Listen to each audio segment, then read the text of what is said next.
당신이 생각하는 하나님은 어떻게 생겼나요? 하나님께서 천지를 창조하셨어요. 인간은 죄인이 되었고 우리들을 위해 아들 예수님을 보내셨죠. 예수님은 우리 죄를 위해 돌아가셨지만 부활하셨어요. 그 예수님을 잘 믿으면 돼요. 난 예수를 믿으니 거짓말해도 구원받을 거야. 성령님은 안 떠나. 죄를 지어도 하나님이 다 이끌어 주실 거야. 지금은 돈이 나도 중요해. 열심히 믿지 뭐. 주일 하루면 난 할 일 다 한 거야. 어떤 것도 죽기 전에 그럼 이제 회개기도 어떤 죄도 한번 회개하면 하고 용서가 돼? 될 거야. 그러니 거짓말쯤이야. 우와, 이건 괴물이잖아. 하나님께서 우리에게 주신 성경만이 하나님을 제대로 그릴 수 있습니다. 함에 대해서 이만한 분량의 전집을 내는 것은 거의 예가 없는 일이라고 합니다. 이만큼 그의 존재는 독보적입니다.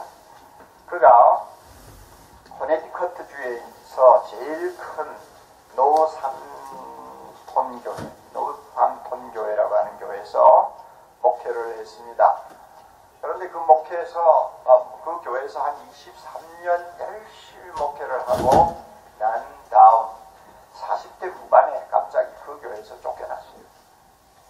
그렇게 위대한 인물에게 어떤 이런 일이 일어날 수 있을까? 굉장히 위기 같은 일이 벌어진 것입니다. 그를 교회도 모시고 일을 하도록 할 것이냐 아니면은 교회를 떠나게 만들 것이냐를 결정하는 신임 투표가 있었는데 그 당시에는 그 투표에 참여할 수 있는 사람이 남자들 뿐이었습니다.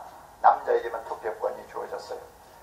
230명의 세례교인들이 모여서 투표를 했는데 조나단 에드워즈 목사님을 지지하는 표는 23개밖에 나오지 않았어요. 그리고 나머지는 전부 다 떠나십시오. 이렇게 사인을 한 것입니다. 왜 이런 이해하기 어려운 사건이 일어났을까? 이유가 있습니다. 에드워즈 목사님은 그 교회에서 수십 년 목회를 하면서 많은 교인들이 구원을 받은 사람 같지를 않다 하는 의구심을 갖고 계셨어요. 저 사람의 믿음이 진짜 믿음일까 하고 의심이 가는 경우들을 너무 많이 보는 거예요. 물론 그들은 신앙 고백 잘합니다. 예수님이 누구시냐 하고 물으면 조금도 틀림이 없는 정확한 신앙 고백을 합니다. 그리고 교회 생활도 나름대로 열심히 합니다. 또 사회에서 그렇게 손가락질 받을 만한 나쁜 일을 하는 사람은 아닙니다.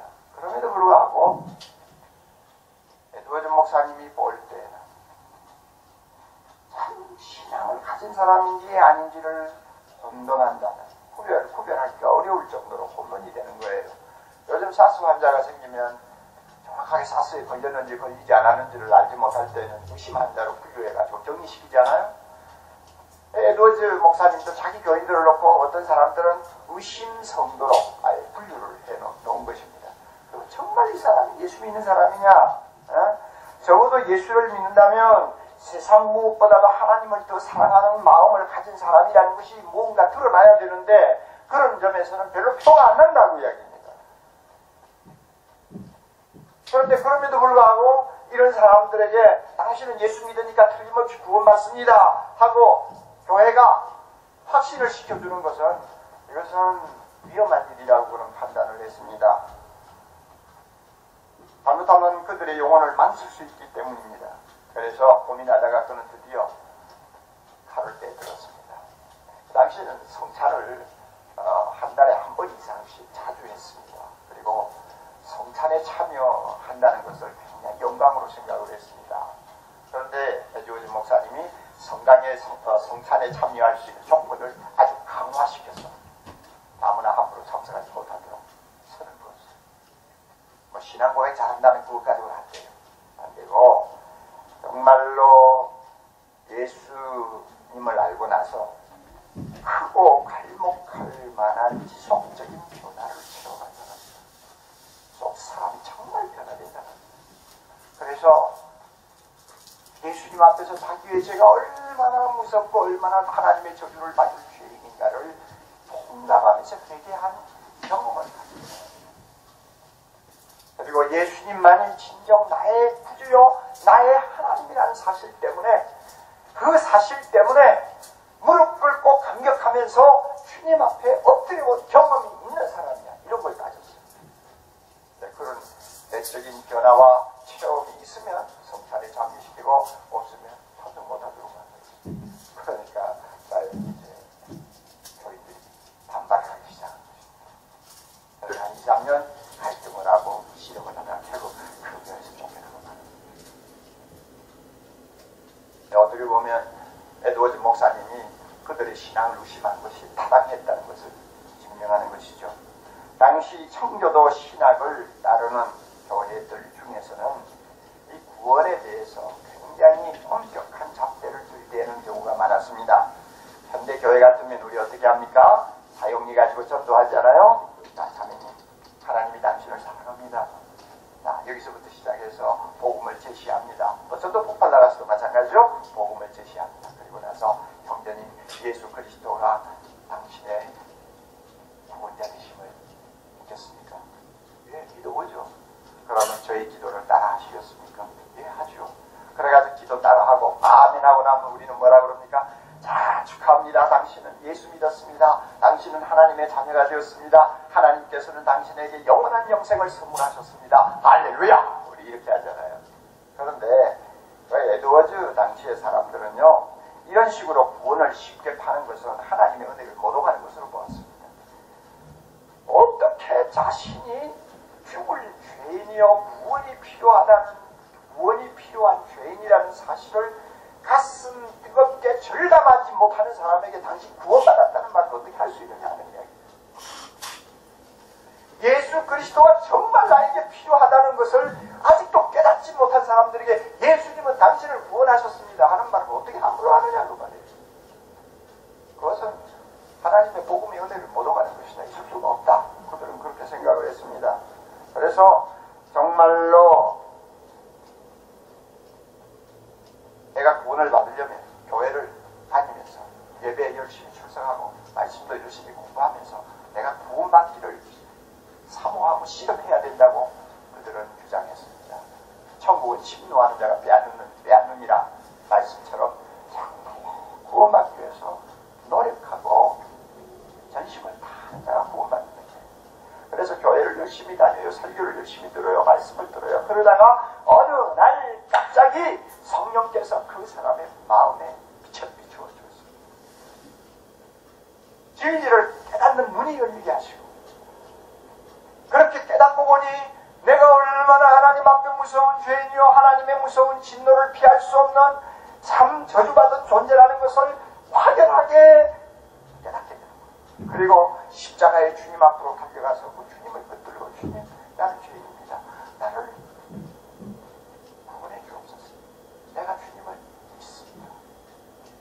하는 고백을 하는 어떤 체험적인 경지가 있다는 것입니다. 그럴 때 구원받는다는 거예요. 그러니까 내가 예수 믿는 것이 아니라 믿어지는 어떤 경지가 있다는 거예요.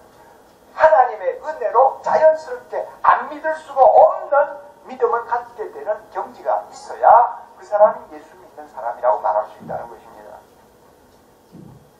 이런 경험을 위해서는 적어도 몇 년이 걸릴 수도 있고 어떤 사람은 평생 동안 교회 다니면서 실험할 수 있다고 그들은 보았습니다. 저는 전적으로 공감은 하지 않습니다. 성경적으로도 보면 그것은 너무 지나친 도식이라고 지나친 어떤 프로세스를 강조하는 것이라고 저는 생각합니다. 그러나 어떤 사람 보세요. 대학생 전도 집회 나와서 한 30분 설교 듣고 나서 예수 믿겠다고 작정했는데 그 사람의 믿음이 진짜인지 진짜 아닌지 두고 봐야죠. 그러나 10년, 20년 지나도 변함이 없이 주님을 더 사랑하고 주님의 은혜에 더 깊이 젖어서 사는 사람들이 우리 교회 한두 명입니까?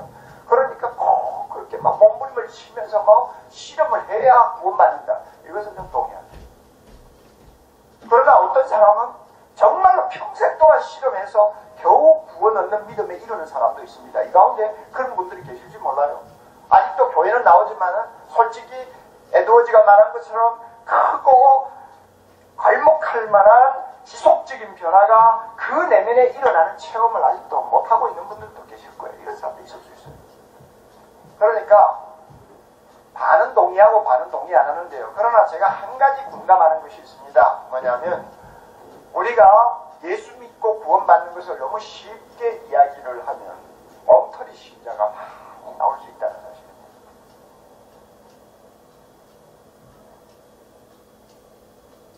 형편이 넘는 조나단 에드워즈의 설교들이 있는데요. 그 가운데서 가장 유명한 설교가 제목이 이런 것입니다. 진노하시는 하나님의 소나기에 있는 죄인들. 듣기만 해도 익숙한 제목이죠. 이 설교는 그 영문학적인 가치 때문에 미국 고등학교 학생들의 교과서에 거의 다 실려 있습니다. 물론 전부가 실려 있는 것은 아닙니다. 그가 이 설교를 할 때는 자기 교회에서 한 것이 아니에요. 이웃 교회에 강사로 초빙되어 가가지고 저녁에 설교를 했습니다. 촛불을 켜놓고 조나단 에드워즈는 설교를 원고를 읽는 사람입니다. 원고를 읽는 데만 90분 이상이 걸려요. 진노하시는 하나님의 소나기 있는 죄인들. 그런 설교를 했습니다. 설교를 시작하면서 그가 뭐라고 그래 누가 하면 여러분 오늘 이 가운데 나와서 예배를 보고 있습니다만 하나님께서는 지옥에 있는 영혼들을 향해서 진노하시는 것보다 더 오늘 이 자리에 앉아 계시는 여러분들을 향해서 진노하시는 줄을 알기 바랍니다. 기가 막힌 이야기죠. 그래놓고 이런 설교를 했어요. 하나님의 진노가 죄인들을 향해 불타고 있습니다. 지옥의 불길은 지금 무섭게 타오르며 이글거리고 있습니다. 번쩍이는 칼은 입맛을 다시면서 그들 위에 걸려 있습니다. 그리고 구덩이는 그들 아래서 아가리를 뿌리고 있습니다.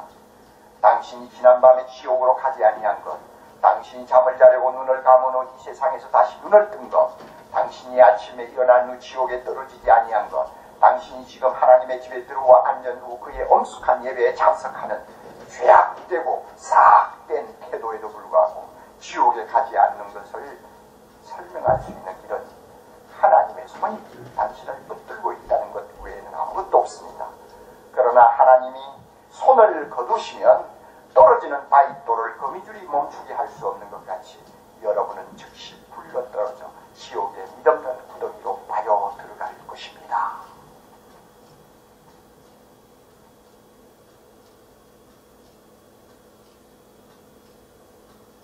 복도를 켜놓고 90분 동안 이 설교를 읽어내려가는 동안에 성령의 강하신 역사가 일어났습니다. 앉아있던 사람들이 전부 다 비명을 지르고 떼굴떼굴 부르고 왜? 자기가 얼마나 죄인인가를 깨닫게 된 거예요. 내가 교회를 다녔지만 엉터리 지금까지 엉터리로 믿었다. 그것이 가슴에 와서 막 양심의 가책을 느끼게 하니까 견디지를 못해가 비명을 지르는 사람, 까무러지는 사람, 거꾸러지는 사람. 그래서 그 자리에서 그 유명한 대각성 운동이 시작된 것입니다. 여러분, 요즘 이런 설교를 어디서 들어보겠습니까? 이런 식으로 설교하는 교회를 누가 가겠습니까? 진짜 오늘날 교회가 이런 설교가 필요한데 감히 이런 설교를 하는 목사도 없고요. 이런 설교를 듣고 싶어 하는 사람도 없고요. 이것이 오늘의 현실입니다. 목사가 자기 교인들의 믿음을 의심하는 것도 비참한 일이지만 목사로부터 자기 믿음을 의심받고 있는 교인들도 비참하기는 마찬가지입니다. 그런 일이 없어야 하겠지만은 그런 일이 많다는 것이 현실입니다. 빌립보 교회가 좋은 사례입니다. 오늘 우리는 빌립보 내용의 말씀을 펴놓고 있습니다. 우리 18절 19절 한번 다시 봅니다. 18절 19절 내가 여러 번 너희에게 말하였거니와 이제도 눈물을 흘리며 말하니 여러 사람들이 다같이요 그리스도 십자가의 원수로 행하느니라. 저희의 마침은 멸망이요 저희의 신은 배요 그 영광은 저희의 부끄러움이고 땅의 일을 생각하는 자라.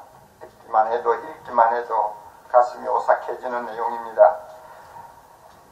바울이 눈물을 흘리면서 이렇게 걱정하는 사람들이 빌립보 교인들이었는지 아니면 일반적인 그저 잘못 믿지 않는, 잘못 믿는 사람들을 놓고 하는 것인지는 선명하지 않지만은 내용의 분위기로 보아가지고는 빌립보 교인을 염두에 두고 있는 것이 확실합니다.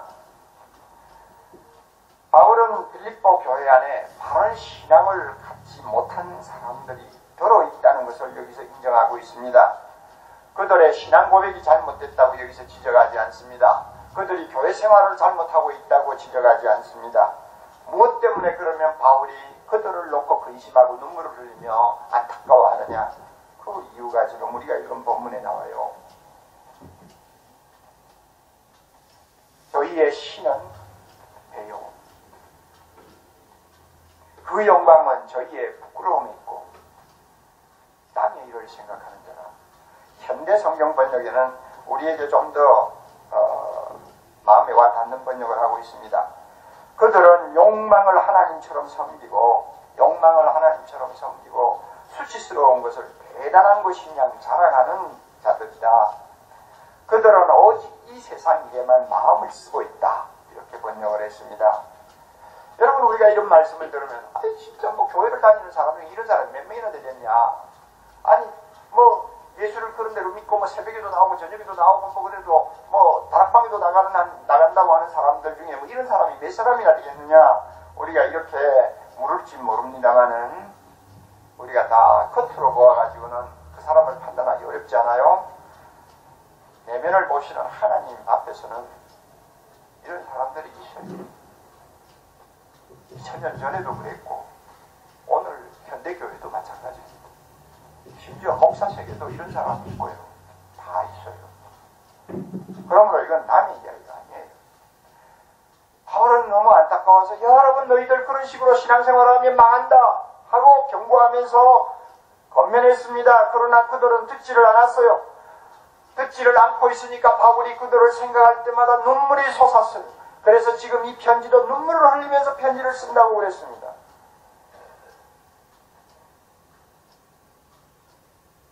십자가의 원수가 된 사람이 어떻게 구원을 받을 수 있습니까? 결국은 멸망이에요. 영원한 지옥으로 갈 수밖에 없는 것입니다. 여러분, 왜 그들이 그리스도의 십자가의 원수라고 바울이 말을 했을까요? 이 말은 성경 전체에서 꼭 한 번 나오는 말입니다. 왜 십자가의 원수라고 했을까요? 그들의 신이 배이기 때문이라고 그랬죠. 자, 그들의 신이 배다. 이 말을 똑바로 하면 그들의 배가 뭐요? 신이다. 하나님이다. 감이 오죠. 자기 자신이 하나님보다 더 중요하다고 말이에요. 신앙생활을 하는 경우에도 하나님보다 자기를 더 앞세운단 말이에요. 자기를 더 사랑합니다. 자기를 더 위합니다. 모든 신앙생활의 중심이 자기에게 있어요. 그래서 자기의 뜻과 자기의 욕망과 자기의 소원을 이루기 위해서 신앙생활을 열심히 하는 거예요. 자기가 중심이에요. 이런 사람을 일컬어서 자기 배는 신이다. 자기 신은 자기 배다 하고 표현을 하는 것입니다. 여러분, 우리가 진짜 믿는다면 이럴 수가 없죠. 고린도후서 5장 15절에 보면 하나님께서 십자가의 주님 때문에 예수 믿는 우리 모두의 인생 목적을 완전히 바꾸어 놓으셨다고 선언하지 않았습니까? 저가 모든 사람을 대신하여 죽으심은, 예수 그리스도가 우리 모두를 위해 대신하여 죽으심은 산자들로 하여금, 이 세상에 살고 있는 우리들로 하여금 다시는 저희 자신을 위하여 살지 말고 우리를 위하여 대신 죽으셨다가 부활하신 주님을 위하여 살게 하려 하심이니라. 그래요. 예수님이 왜 십자가에 죽으셨느냐? 지금까지 나를 위해 살았어요. 내가 인생의 목적이에요. 정말로 내 배가 내 신이에요. 그러나 예수님이 십자가에 죽으심을 우리가 알고 그 십자가 앞에서 은혜를 받고 난 다음에는 더 이상 나를 하나님처럼 대접할 수 없는 새로운 피조물이 되었어요. 이제는 내가 삶의 중심이 아니에요. 하나님의 삶의 중심이에요. 신앙생활 잘하려고 하는 목적도 나 개인의 무엇을 채우기 위해서가 아니에요. 하나님의 영광을 위해서, 하나님의 뜻에 순종하기 위해서 신앙생활을 잘하려고 노력하는 사람이, 그래서 모든 신앙생활의 중심이 하나님에게 가 있는 사람으로 바뀌어버렸어요. 이게 우리 모습이에요. 이런 변화를 맛본 사람에게 자기 배가 신이 될 수 있습니까? 그건 불가능하죠. 그러니까 바울이 그 그대로 살면 결국 십자가의 원수가 되고 결국은 멸망한다고 경고하는 것입니다. 왜 그리스도의 십자가의 원수가 된다고 말합니까? 그 영광은 저희의 부끄러움에 있기 때문이라고 말했습니다. 이 말씀이 무슨 뜻일까요? 부끄러운 것들을 큰 자랑거리나 되는 줄 알고 그것 가지고 무시되고 산다는 이야기죠. 다시 말하면 이생의 자랑을 항상 앞세운다는 말입니다. 세상 사람들이 중요하게 여기고 세상 사람들이 늘 자기 훈장처럼 생각하는 것들 있지 않아요. 그런 것들을 항상 들고 나와서 은근히 자랑한다는 것입니다. 권력을 자랑합니다. 쌓아놓은 재물을 가지고 자랑합니다. 자기가 성공한 것을 가지고 목에 힘을 줍니다. 그리고 남보다 인물 좋은 것 가지고 명예를 가지고 있는 것 가지고 자식이 요란한 것 가지고 은근히 그냥 자랑하면서 사는 거. 이것이 결국 뭐냐? 그 영광은 저희의 부끄러움에 있는 사람들의 모습입니다. 세상 사람들이 하는 짓이에요. 예. 이것은 진짜 예수님을 믿는 사람에게는 너무너무 어울리지 아니하는 태도입니다. 왜? 야고보서 4장 4절 이런 세상적인 것과 벗된 사람, 이 세상적인 것을 가지고 좋아하고 자랑하는 사람은 하나님과 원수가 된다고 했습니다. 그러니까 하나님과 원수가 되는 일을 예수 제대로 믿는 사람들이 좋아할 수가 없죠. 그대로 따를 수가 없죠. 우리의 가치관이 바뀌었는데요. 믿습니까 여러분? 예수 믿으면 가치관이 바뀝니다. 가치관이 바뀌어요. 만약 성공했다고 합시다. 그러면 세상 사람은 그 성공 가지고 자기가 온천이라 다 얻은 것처럼 요란을 떨지만 우리 예수 믿는 사람은 그렇게 안 해요. 성공했어요. 그러면 하나님 앞에 하나님 내가 이런 성공을 한 이유가 무엇입니까? 하나님이 무엇을 원하세요? 나의 성공을 통해서 하나님이 무엇을 성취하기를 원하십니까? 가르쳐 주세요. 그러면 제가 순종하겠습니다. 이런 자세로 나와요. 내가 생각 밖에 재산을 좀 모으게 되었다. 그러면 내가 몇억 있습니다. 몇백억 있습니다. 이렇게 자랑하는 사람이 아니에요. 주님 앞에 오히려 부들부들 떨어요. 주님, 내가 감당할 수도 없는 줄 아시면서 왜 이렇게 재물을 주십니까? 어떻게 쓰라는 것입니까? 가르쳐 주세요. 주님이 원하는 어떤 뜻이 있으면 저에게 보여주세요. 제가 재물이 바로 쓰겠습니다. 이렇게 나온다고요. 자식이 공부를 잘하고 남에게 칭찬을 많이 들어요. 자랄 때는 같이 자랐는데 나중에 커보니까 대단한 놈들이 되었단 말이에요. 그러면 그 자식을 가지고 요란 떨고 자랑할 거 없어요. 하나님, 이 귀한 참 자녀들을 우리 가정에 주셨는데 이거 잘 키워야 되겠어요. 어떻게 키우면 주님이 기뻐하시는 사람이 될 수 있을까요? 어떻게 하면 주의 영광을 이 세상에서 드러내는 사람이 될 수 있을까요? 이런 식으로 생각합니다. 인물 잘났어요. 제가 잘났나요? 잘나게 낳아줬으니까 잘난 거지. 하나님 앞에 내가 이렇게 인물이 잘났는데 잘났다고 다들 하는데 내가 어떤 일을 해야 주님께 영광을 돌릴 수 있겠습니까? 이렇게 묻는 것이 우리의 자세란 말이에요. 왜 그렇게 하느냐? 갈라디아 6장 14절의 말씀대로 내게는 우리 주 예수 그리스도의 십자가 외에는 결코 자랑할 것이 없느니라. 내가 자랑할 것은 다른 데 있어요. 나를 위해 죽으신 주님을 자랑해요. 예수 그리스도의 십자가로 인해서 하나님이 나에게 값없이 주신 하늘의 놀라운 축복들을 생각할 때마다 그게 너무 좋아서 자랑하는 거예요. 하나님의 사랑을 받게 된 것을 자랑하는 거예요. 하늘에 있는 영원한 생명을 놓고 자랑하는 거예요. 주님과 함께 영원히 누린 영광을 놓고 자랑하는 거예요. 전부 다 십자가를 통해서 나에게 그냥 쏟아진 그 놀라운 축복들을 자랑하지 땅에 있는 것 가지고 자랑하네요. 그럼에도 불구하고 땅의 것 가지고 여러분 무시되고 자랑한다면 그 사람을 놓고 십자가의 원수라고 말을 해서 잘못될 것이 있을까요? 여러분 어떤 사람이에요? 여러분 어떤 사람이냐고요? 주님이 물으십니다. 그리고 왜 십자가의 원수라고 하느냐? 땅의 일을 생각하기 때문이라고 그랬죠? 땅의 일을 생각한다. 이 말을 들으면 조금 혼란이 일어날 수 있어요. 세상에 살면서 땅의 일, 세상 일 생각하지 않고 어떻게 살아요?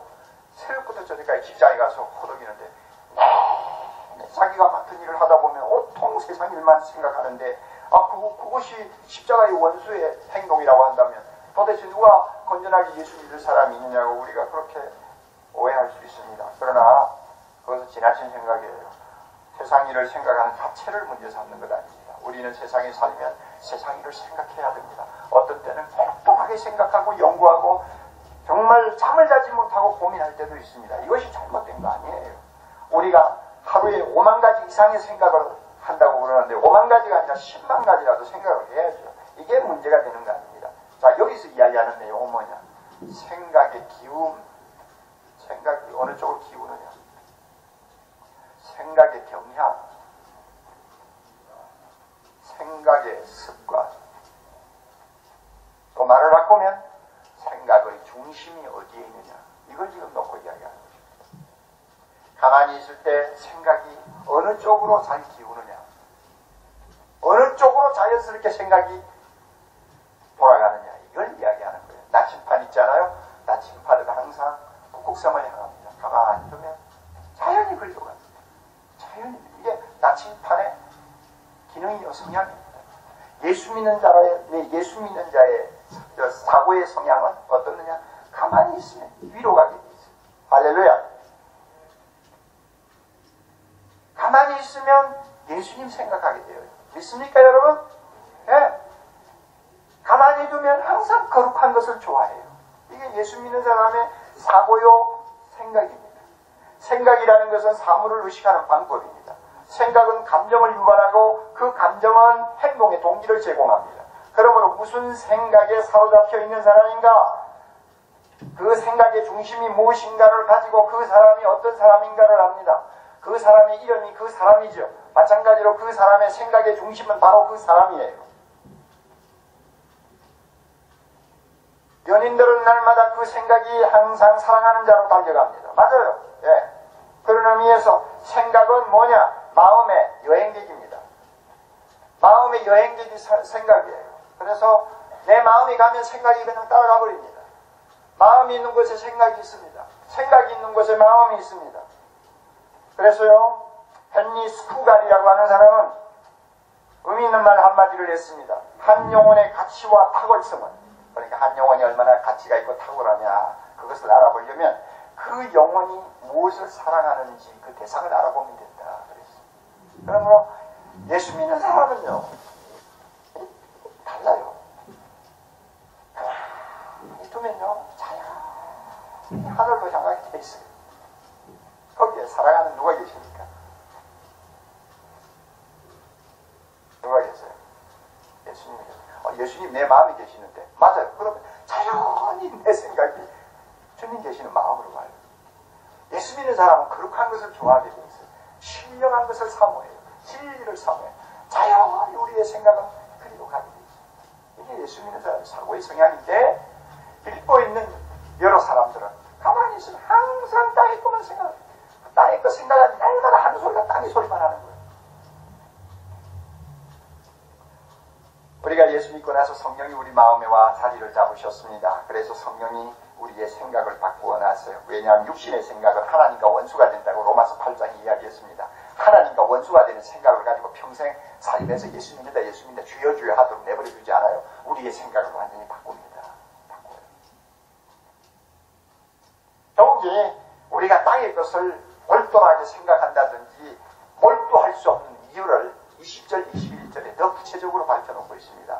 여러분 20절 봅시다. 오직 우리의 뭐요? 시민권은 하늘에 있는지라. 다시 한번, 오직 우리의 시민권은 하늘에 있는지라. 거기로서 구원하는 자 곧 주 예수 그리스도를 기다리노니. 예, 우리는 하나님의 백성입니다. 세상의 천민 아닙니다. 우리는 하늘나라의 왕족입니다. 우리는 하나님의 자녀요 하나님의 백성입니다. 그러므로 우리의 시민권은 하나님 나라에 있습니다. 시민권이 얼마나 중요합니까?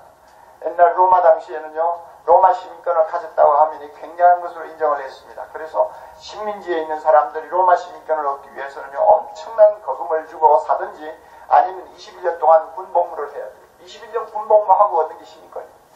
얼마나 중요한지. 그 시민권 가지면 시민으로서의 모든 권리를 향유할 수 있습니다. 그러므로 내가 어느 나라의 시민권을 갖고 있느냐 하는 것은 내 생각이 항상 어디에 가 있느냐를 이야기할 수 있습니다. 옥 목사는 한국 시민권 갖고 미국을 여행합니다. 구라파를 여행합니다. 그러면 시민권 내 한국 시민권이에요. 그거 가지고 그 나라에 가서 어떤 때는 한 달도 있습니다. 어떤 때는 반달도 있습니다. 또 한때 제가 몸이 아팠을 때는 반년도 있었습니다. 그럴 때 내 시민권이 한국이기 때문에 항상 관심은 한국이에요. 뉴스를 통해서도 한국에 무슨 일이 일어나느냐 자꾸 생각하게 되고 어떤 이야기가 들리면 그것이 사실인지 아닌지 자꾸 관심을 갖고 따지고 캐물으려고 그러고 그 왜냐 내 관심이 내 시민권이 있는 그 나라에 가 있으니까 그런 거예요. 잘못된 거 없죠. 제가 오정현 목사님 보고 몇 년 전에 한번 물었어요. 목사 너 시민권 갖고 있니? 그랬어요. 미국 시민권 갖고 있니? 미국에서 20년 살았으니까 시민권 있죠. 다 있죠. 시민권 갖고 있니? 그랬더니 정색을 하면서 하는 말이 목사님 저는 한국 사람이에요. 한국 사람이에요. 그 말 한마디에 그게 뭔지 다 알잖아요. 한국 사람이라는 생각을 갖고 살기 때문에 시민권 안 바꿨다는 이야기죠. 그러면 항상 그 마음의 중심에는 한국교회, 한국, 남북한 통일, 한국의 전 세계 복음, 한국을 통한 세계 복음화 뭐 이런 생각을 하는 사람이라는 이야기입니다. 그러니까 하나님께서 아마 은혜를 주셔서 사랑의 교회 담임 목사로 부르시고 차세대 한국교회 지도자로 지금 준비하고 계시는 것 같아요. 시민권이 어디 있느냐? 우리의 생각을 거기에 따라가게 돼 있어요. 여러분 믿습니까? 안 믿습니까? 우리가 하나님 나라의 시민권을 가진 사람인데 어떻게 잠깐 있다가 잠깐 머물다가 떠나는 세상 일에 몰두하고 거기에 생각이 푹 빠져서 살 수 있습니까? 뭐가 좋다고? 뭐가 좋다고? 요사이 보세요. 세상이 뭐가 좋습니까? 잘 먹으면 잘 먹는 대로, 좋은 집 살면 좋은 집 사는 대로, 돈을 많이 가지면 가지는 대로 세상 돌아가는 꼴을 보세요. 뭐가 좋은 게 있어요? 하나님의 나라를 모르는 사람은 세상밖에 없으니까 막 여기에 그냥 생명 걸고 오늘 즐기다가 내일 죽자 하는 식으로 살지만 우리의 시민권은 하나님 나라에 있어요. 그러므로 세상 일에 우리가 머리를 쳐박고 올돌하게 생각하면서 거기에 정신을 빼앗길 이유가 전혀 없는 것입니다. 우리는 하늘의 시민입니다. 할렐루야. 할렐루야. 21절에 보면 뭐라고 했습니까? 그가 만물을 자기에게 복종케 하실 수 있는 자의 역사로 다시 말하면 이 세상을 복종시켜 하나님의 나라로 만드신 주님의 그 능력으로 그 다음에요 우리의 낮은 몸을 자기 영광의 몸의 형체와 같이 명케 하시리라. 다시 한번 우리의 낮은 몸을 자기 영광의 몸의 형체와 같이 명케 하시리라. 쉽게 말하면 우리 지금 이 낮은 몸 병들기 쉽고 약해지기 쉽고 또 죽으면 썩는 이 어떤 한계를 못 벗어나는 우리의 몸을 예수님이 마지막 재림하실 때 자기가 부활해서 갖게 된 그 영광스러운 몸을 우리에게 주셔서 우리의 몸까지 신령한 몸으로 바꾸어 주신다는 것입니다. 할렐루야.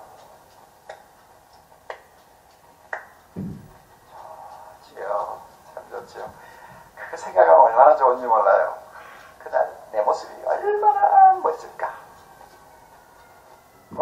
미녀 미남이라는 말로 표현이 안 되죠. 얼마나 멋지고 얼마나 거룩할까 생각하면 기가 막히죠. 그러니까 늙어가는 내 몸을 보고도 절망을 안 하는 것입니다. 이거 잠깐 입고 있다가 벗는 옷이에요. 좋은 옷을 입고 더 좋은 몸을 입게 되면은 천국에서 너울 춤추는 내 모습을 한번 생각을 해보세요. 좋아요 안 좋아요? 좋아요 정말. 요새 사람들이 말이죠. 인물에 대해서 얼마나 신경을 쓰는지.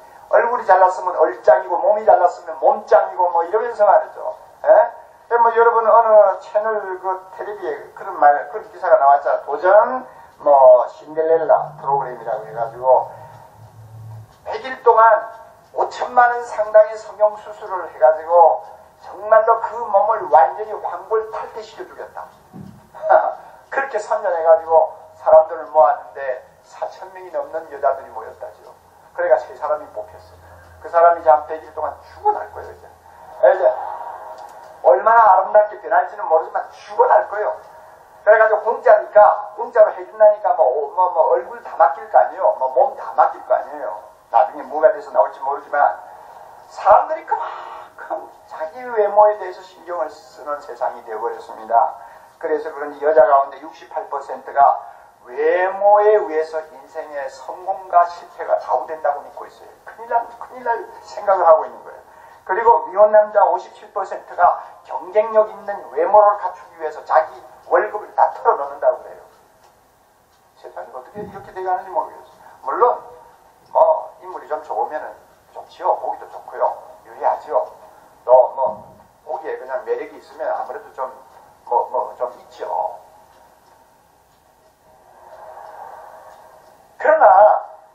그러나 여러분, 사람의 인격이라는 게 외모를 가지고 다 평가를 합니까? 정말 처음에 보기에 너무 매력적이어서 이 사람 좋다 하고 옆에 두었다가 나중에는 실망하고 막 구역질이 나는 일이 한두 건입니까? 네? 나 좀 나쁜 소리 한마디 하지. 진짜 인물 잘나면 여자 만나려면 몇 군데 가면 있어요. 이 세상이 이만큼 영혼이 병드니까 외적인 외모만 가지고 사람을 평가하는 병든 사회가 되어버린 거예요. 자, 그렇지만 제가 볼 때 여기 앉아있는 우리 자매들이 다 얼굴이 이쁜 건 아니에요. 그러나 여러분 다 우리 정말 신나는 날이 기다리고 있습니다. 주님이 재림하시는 날 우리 몸이 얼마나 아름다운 모습으로 변할지 그 날을 기다리고 있는 사람이 땅의 일만 자꾸 생각하고 자기 육신에 관한 것만 생각을 하고 거기에 몰두한다. 저는 불가능한 겁니다. 그건 너무 천한 짓입니다. 그러므로 예수님을 진짜 믿습니까? 믿으면 땅의 일에 마음을 빼앗기지 않아요. 사랑하는 형제자매 여러분, 우리 가운데는 십자가의 원수가 한 사람도 없어야 합니다. 한 사람도 없어야 됩니다. 자기 배를 하나님으로 생각하는 사람 없어야 됩니다. 그 영광을 부끄러운 데 두고 있는 사람이 없어야 됩니다. 땅의 것만 골몰하고 몰두하는 사람이 없어야 됩니다. 오 성령이시여 이 자리에 임재하셔서 우리의 내면을 깊이 있게 둘러보시고 우리에게 잘못된 부분이 있으면 고쳐주셔서 참으로 십자가의 원수가 아닌 하나님의 영광스러운 백성이 되도록 나를 변화시켜 주시옵소서 하는 기도를 우리 모두가 속으로 간절히 해야 합니다. 왜냐하면 실제로 십자가의 원수 같은 사람들이 있기 때문입니다. 현대교회가 안고 있는 참 큰 고민거리가 하나 있습니다. 그것은 구원 인플레 현상입니다. 구원 인플레이션 현상이에요. 인플레가 뭔지 아시잖아요? 돈이 자꾸 돈을 많이 찍어내면 나중에 돈가치가 없어져 인플레가 되잖아요. 교회에서 말이죠. 구원을 너무 손쉽게 이야기하는 거예요. 당신 예수 믿습니까? 믿습니다. 당신 구원받았군요. 너무너무 쉽게 이야기하는 거예요. 너무너무 쉽게 이야기하고 정말로 에드워즈 목사님처럼 입으로는 예수 믿는다고 하지만 실제 그 내면에 진정한 변화가 있는 사람인가를 체크를 하지 않아요. 정말로 과거의 죄를 다 주님 앞에 회개하고 새 삶을 시작했는지에 대한 증거를 정확하게 점검하지를 않아요. 그저 입으로 예수 믿는다 하고 교회만 열심히 다니면 다 잘 믿는 사람인 줄 알고 당신 구원의 확신이 없으면 당신 믿음이 그만큼 잘못된 것입니다. 그러므로 구원의 확신을 갖추십시오 하고 억지로 구원의 확신까지 강요하는 이상한 상황이 되어버렸어요. 그래가지고 기독교의 구원, 기독교의 은혜를 너무 쉽게 받는 것으로 착각하기 때문에 자기가 신앙이 좋고 반드시 구원받는다고 믿고 있는 사람들이 점점 많아지는데 그 가운데는 착각에 빠진 사람들이 한두 명이 아니라는 거예요. 여러분 스스로를 한번 잘 생각해 보세요. 조나단 에드워즈가 지금 사랑의 교회에 와서 본다면 어떻게 볼까요? 바울이 이 교회를 와서 본다면 어떻게 볼까요? 예수님이 이 교회에 와서 우리 모두를 보신다면 무엇이라고 말씀하실까요? 날 보고 십자가의 원수라고 하지 않으실까요? 제가 정말로 제대로 대먹은 목사라면 사랑의 교회에 이런 성도가 몇 사람만 있어도 바울처럼 울 거예요. 이런 설교를 울면서 할 거예요. 가슴이 너무 안타까워서 눈물을 흘리면서 설교할 거예요. 그러나 저에게는 눈물이 없어요. 그만큼 저 자신도 문제가 있다는 거예요. 비록 눈물을 흘리고 이런 설교를 바울처럼 하지는 못한다 할지라도 한 가지 분명한 사실이 있습니다. 이왕 예수 믿는 이상 십자가의 원수라는 말을 듣는 삶을 살아서는 안 됩니다. 그런 믿음을 가지고 신앙생활에서는 안 된다는 것입니다. 물론 우리 가운데서는 믿음이 좋은 분들이 많이 있습니다. 그러나 오늘 설교는 내하고는 관계없어 하는 교만한 생각 갖지 마시기를 바랍니다. 왜 그런가 하면 믿음 좋고 성령의 은혜를 많이 체험했다고 소문난 고린도 교회 교인들을 향해서도 주님은 이렇게 경고합니다. 고린도서 13장 5절에 너희가 믿음에 있는가 너희 자신을 시험하고 너희가 믿음에 있는가 너희 자신을 시험하고 너희 자신을 확증하라. 쉽게 말하면 너가 진짜 바로 믿는 사람인지 점검 한번 해봐라 하는 이야기입니다. 잘 믿는다고 하는 사람에게도 성경은 이렇게 가끔 경고를 합니다. 그렇기 때문에 오늘의 말씀은 우리 모두에게 주시는 하나님의 말씀이에요. 잘 믿든 잘못 믿든 다시 한번 내 자신을 돌아보아야 되는 중요한 말씀이에요.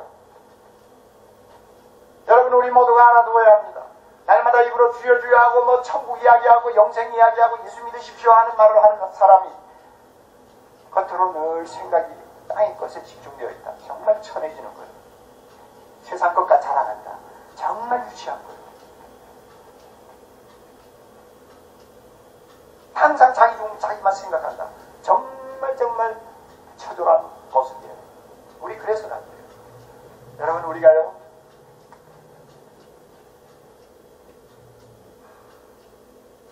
조용한 시간만 생기면 나를 사랑하셔서 나를 위하여 자기 몸을 버리신 예수님에게로 내 마음이 달려갑니다. 생각이 달려갑니다. 그리고 그 주님이 책임하시는 그 영광스러운 나를 그려보는 거예요. 그리고 그날에 내가 어떤 모습으로 변할지 상상을 하는 거예요. 이런 일을 상상하면 내 마음에 있는 모든 찌기들이 다 쓰겨져가요. 얼굴에 광채가 납니다. 할렐루야. 얼굴에 광채가 나요. 그래서 항상 우리의 생각이 위를 향하고 항상 주님을 중심으로 어떻게 하면 주님을 기쁘시게 할까? 어떻게 하면 짧은 이 한 생 살면서 영원한 나라에 가서 얼굴 떳떳하게 들고 살 수 있는 사람으로 이 세상에서부터 내가 바로 살다가 갈까? 이런 거룩한 생각을 하는 사람은 그 생각을 할 때마다 얼굴에 광채가 나고 내 안에는 정말 바로 살아야 되겠다 하는 강한 힘이 솟아납니다. 그러므로 내가 가난하든 내가 부하든 내가 성공했든 내가 실패했든 어떤 환경에 내가 처하든 간에 내 생각이 항상 위로를 향하고 주님 중심으로 내 마음이 달려갈 때는 그 모든 여건에서 절대로 자들하지 아니하며 교만하지 아니하며 어떤 형편에서든지 내가 자족하고 이길 수 있는 능력을 내 자신이 체험하는 것입니다. 예수 믿는 사람에게 이게 다른 거예요. 달라요. 오늘 주님께서 여러분 우리 모두에게 은혜를 주셔서 우리의 생각, 우리의 사고의 중심이 주님에게 가 있게 하고 십자가에서 죽으신 주님 때문에 내 얼굴이 광채가 나는 하나님의 백성 될 수 있도록 은혜 주시기를 바랍니다.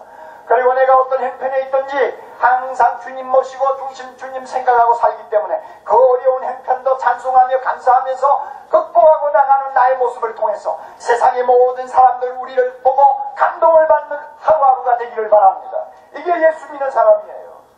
다시 질문합니다. 여러분 십자가의 원수입니까? 아니면 십자가의 연인입니까? 다시 한번. 여러분 그리스도의 십자가의 원수입니까? 아니면 그리스도의 십자가의 연인입니까? 대답하세요. 연인입니다. 연인이면 사랑의 세레나데 한번 불러야 돼요. 그분에게 내 마음의 사랑을 표현하고 내 사랑을 드리는 세레나데를 한번 불러야 돼요. 제가 선택한 찬양 여러분이 잘 아는 찬양인데 가사를 일단 한번 보세요. 정말로 주님만을 사랑하고 주님만을 생각하며 하늘을 향하여 마음을 열어놓고 사는 사람이 찬양입니다. 자 보세요. 두 손 들고 찬양합니다. 그 다음에 뭡니까? 다시 오실 왕 여호와께 예수님을 이야기하는 거죠. 그 다음에 오직 주만이 나를 다스리네. 나 주님만 섬기리. 헛된 마음 버리고 헛된 생각 버리고 나 주님만 섬기리. 성령이여 내 영혼 충만하게 하소서. 주님 앞에 내 생명을 드리리라. 이게 잘 주님을 마음에 모시고 십자가 연인이 되어 주님을 따라가며 그를 위해 살고자 하는 사람의 찬양이에요. 고백이에요. 제 식으로 따라하면 고기만 엉터리가 되시니까 우리 오정현 목사님 모시겠어요. 그 식으로. 자.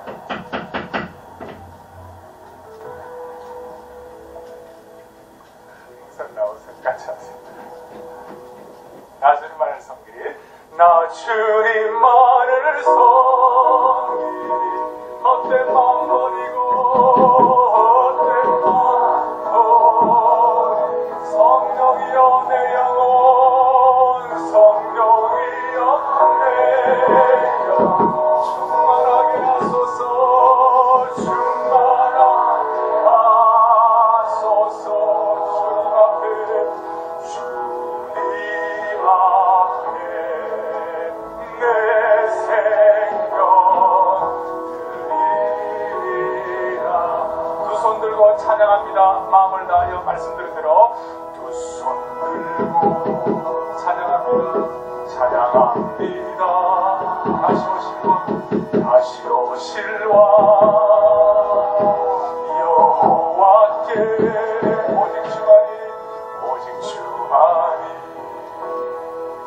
나를 다스 말씀드린 대로 나 주님만을 섬기리 헛된 마음 버리고 나 주님만을 섬기리 헛된 마음 버리고 헛된 마음 버리고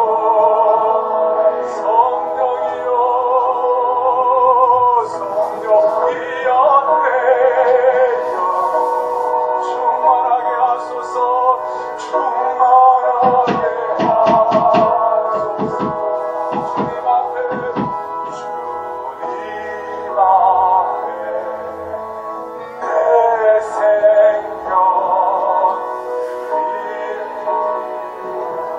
한 번만 더 나 주님만을 섬기려 어떤 마음 버리고 나 주님만을 섬기리 어떤 마음 버리고 어떤 마음 버리고 성령이여 내 영혼 성령이여 내